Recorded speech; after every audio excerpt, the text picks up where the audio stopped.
হ্যাঁ বন্ধুরা, আমি ইমতিয়াজ আহমেদ মোল্লা।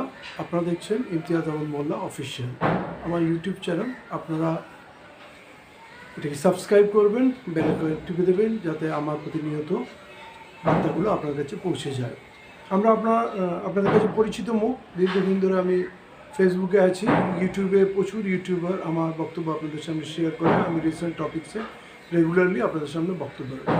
রিসেন্ট দু একদিনের মধ্যে অমিত শাহর একটি বক্তব্য পুরো দেশকে উত্তাল করেছে পার্লামেন্টে। তিনি খুব তুচ্ছ তাচ্ছিল্য করে, ব্যঙ্গ করে বাবা সাহেবের নাম নিয়েছেন এবং তিনি বলেছেন, आजकल एक फैशन चला हुआ है, अम्बेडकर अम्बेडकर अम्बेडकर अम्बेडकर अम्बेडकर। हाँ, इतने बार अगर आप भगवान का नाम लेते तो 7 पीढ़ी तक आप स्वर्गवासी हो जाते, स्वर्ग में आपका स्थान होता। মানে পার্লামেন্টে দাঁড়িয়ে যে বাবা সাহেবের সংবিধান দ্বারা এই দেশ চলে এবং তার সহযোগীরা যে সংবিধান করেছে, যে সংবিধান বলে এই নির্বাচন পদ্ধতি, এই গণতন্ত্র, যার ফসল হিসাবে অমিত শাহ পার্লামেন্টে গেছেন, দেশের হোম মিনিস্ট্রি পেয়েছেন, সেই বাবা সাহেবের নামে তাচ্ছিল্য ছড়িয়ে দিলেন। এটা ভারতবাসী নেবে না, কারণ ভারতবাসী বাবা সাহেবের কাছে ঋণী। তার ছবি তার হৃদয়ে আছে, তার শ্রদ্ধালু, তার অনুসারী, তার ভক্ত, তার গুণগ্রাহী। এবং ভারতবর্ষের ইতিহাসে এত উচ্চশিক্ষিত মানুষ, যিনি ভারতবর্ষের রূপকার তৈরি করে দিয়ে গেছে, তার সম্বন্ধে অবমান কথা কখনোই মেনে নেওয়া যায় না। আর চতুর্দিকে পার্লামেন্ট এবং পার্লামেন্টের বাইরে বিক্ষোভ চলছে, বিদ্রোহ চলছে।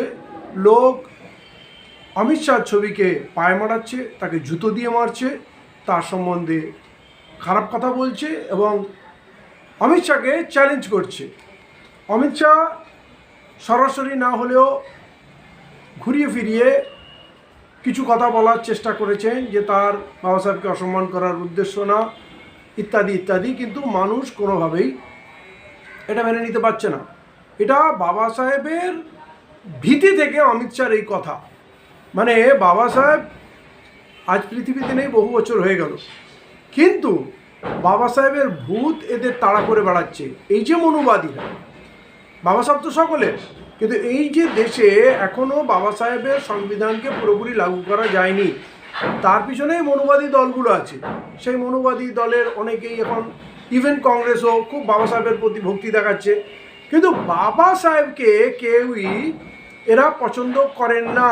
বাবা সাহেব যে পিছিয়ে পড়া জাতির অধিকার সংবিধানে লিপিবদ্ধ করে দিয়ে গেছেন, সেইটা যত তাড়াতাড়ি মুছে দেওয়া যায়, সেই ব্যাপারে বিজেপি বলুন, কংগ্রেস বলুন এবং অন্যান্য অনেক দল মুখে বাবা সাহেবের নাম নিলেও প্রকৃত বাবা সাহেবের এরা অনুসারী নয়।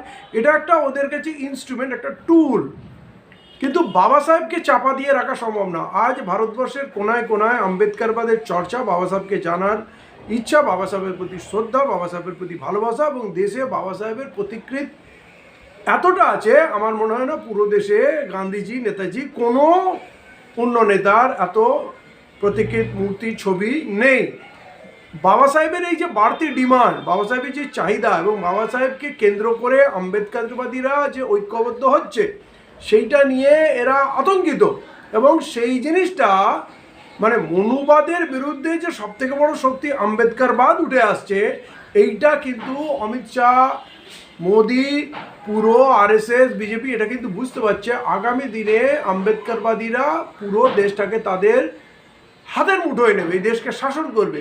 এবং আম্বেদকরবাদী সবাই বললেও প্রকৃতপক্ষে বাবা সাহেবকে যারা শ্রদ্ধা করে, ভালোবাসে, যাদের অন্তরের মানুষ মনে করে, তারা এসসি, এসটি, ওবিসি এবং পিছিয়ে পড়া অন্যান্য জাতি, কোল, ভিল, মুন্ডা, সাঁওতাল, শিখ, জৈন, যত মাইনরিটিস আছে, বা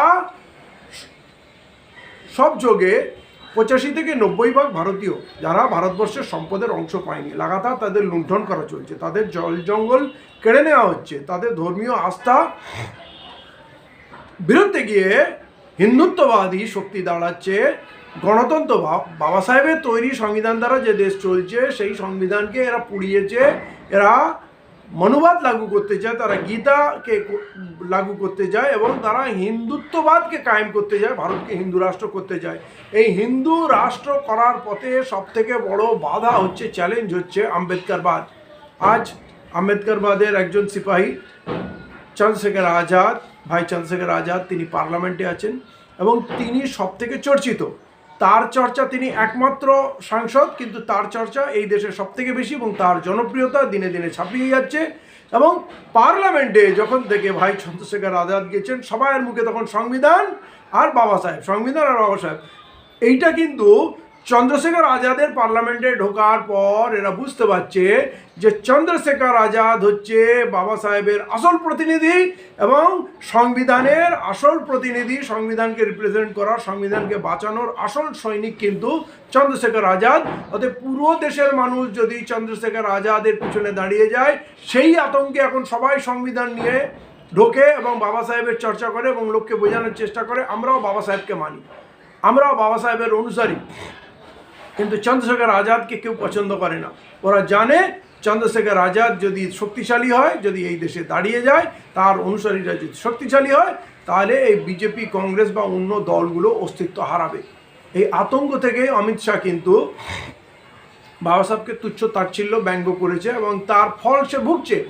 আমার মনে হয় না ভারতবর্ষের সর্বশক্তিমান যিনি মানুষ, যিনি ভারতের হোম মিনিস্ট্রি কন্ট্রোল করেন, দেশের সমস্ত অশান্তি, দাঙ্গা এবং হিংসার যিনি মালিক, তিনি আজ হিংসার সম্মুখীন। তাকে রাস্তায় ফেলে, মানে তার প্রতিকৃতি পোড়ানো হচ্ছে, তার কুশপুত্রিকা পোড়ানো হচ্ছে, তার ছবিতে জুতোর মালা পরানো হচ্ছে, জুতো দিয়ে মারা হচ্ছে, কিন্তু হোম মিনিস্টার নিজের ঘরেই অসহায়। এই অসহায় অবস্থাটা কিন্তু তার নিজের পাপের ফল। সে আন্দাজ করতে পারেনি বাবা সাহেবের কি গুরুত্ব এই দেশে, বাবা সাহেবের অনুসারীদের শক্তি কি, বাবা সাহেবের অনুসারীরা সমস্ত গণ্ডি ভেঙে চুরমার করে দেবে যদি বাবা সাহেবের মান সম্মানের প্রতি কোনো আঘাত আসে। অতএব আগামী দিনটা যে আম্বেদকরবাদের বিকাশ ঘটছে, আগামী দিনের ভারতটা আম্বেদকরবাদী ভারত হবে এবং বাবা সাহেবের সংবিধানের আসল রূপায়ণ হবে, সেইটা কিন্তু পরিষ্কার হয়ে যাচ্ছে। তাই আমি দেশবাসীকে বলবো, বাবা সাহেবকে জানুন, বাবা সাহেবকে বুঝুন, বাবা সাহেবের সংবিধানকে পড়ুন এবং বাবা সাহেবের সংবিধান অনুযায়ী যাতে দেশ চলে তার জন্য আম্বেদকরবাদকে কায়েম করুন। এবং যত আম্বেদকরবাদী আছেন আমি তাদেরকে বলবো, একসময় কাশিরামজি প্রচুর কাজ করেছেন, আমরা তার আদর্শে চলছি, তার লড়াইকে, তার মেহনতকে আমরা এগিয়ে নিয়ে যেতে চাই। বেহেন মায়াবতীজি, তিনিও একসময় অনেক কাজ করেছেন, 4 বারের মুখ্যমন্ত্রী উত্তরপ্রদেশের। কিন্তু এই দিনে, এই মুহূর্তে, আজকের দিনে কিন্তু নতুন সূর্য চন্দ্রশেখর আজাদ। আসুন আমরা সমস্ত আম্বেদকরবাদী ভাইরা একজোটে, ভাইরা এবং বোনেরা দুঃখ করবেন না, আমরা সবাই মিলে চন্দ্রশেখর আজাদের হাত মজবুত করি এবং এই দেশে আম্বেদকরবাদের প্রতিষ্ঠা করি এবং দেশকে আম্বেদকরবাদের আদর্শে, বাবা সাহেবের স্বপ্ন পূরণে যেন আমরা পিছিয়ে পড়া সমস্ত জাতির সমস্ত দিনের স্বপ্ন পূর্ণ করতে পারি, তার দুঃখগুলো ঘুচিয়ে দিতে পারি। আর এই ভারত যেন জগৎ সভায় আবার শ্রেষ্ঠ আসন লয়, সেই চেষ্টায় আমরা এগিয়ে যাই। ধন্যবাদ।